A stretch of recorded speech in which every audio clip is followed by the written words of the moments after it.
Pernah nggak kamu merasa lebih terinspirasi oleh kisah seseorang yang bangkit dari keterpurukan dibanding data statistik soal kesuksesan?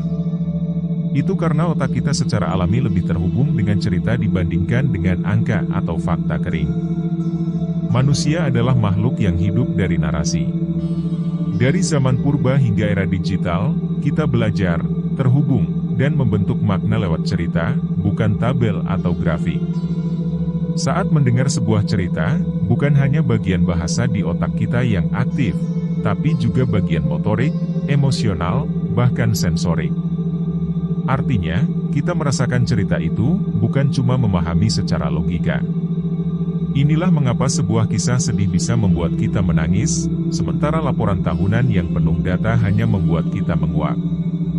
Cerita menyentuh kita secara emosional dan menciptakan ingatan yang lebih kuat dibandingkan dengan fakta. Fakta memang penting.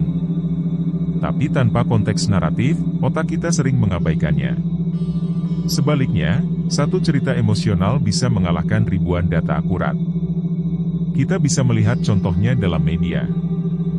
Berita tentang satu orang yang menderita karena kemiskinan sering lebih menggugah ketimbang laporan tentang jutaan orang yang mengalami hal serupa.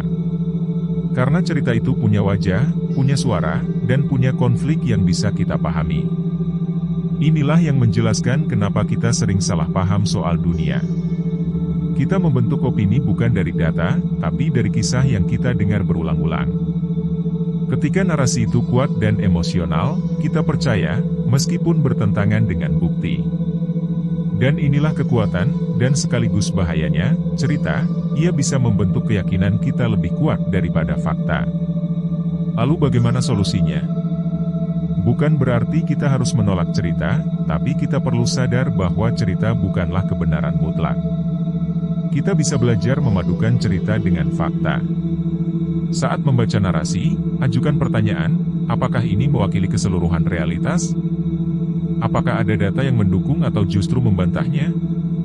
Dengan begitu, kita bisa tetap terinspirasi oleh cerita, tapi tidak tertipu olehnya. Kesimpulannya, otak kita memang dibentuk oleh cerita, bukan fakta. Tapi jika kita mampu menyadari hal ini, kita bisa mulai membangun narasi hidup yang lebih seimbang, cerita yang menggugah hati, namun tetap berpijak pada realitas. Karena cerita yang paling kuat bukanlah yang paling dramatis, tapi yang paling jujur dan menyadarkan.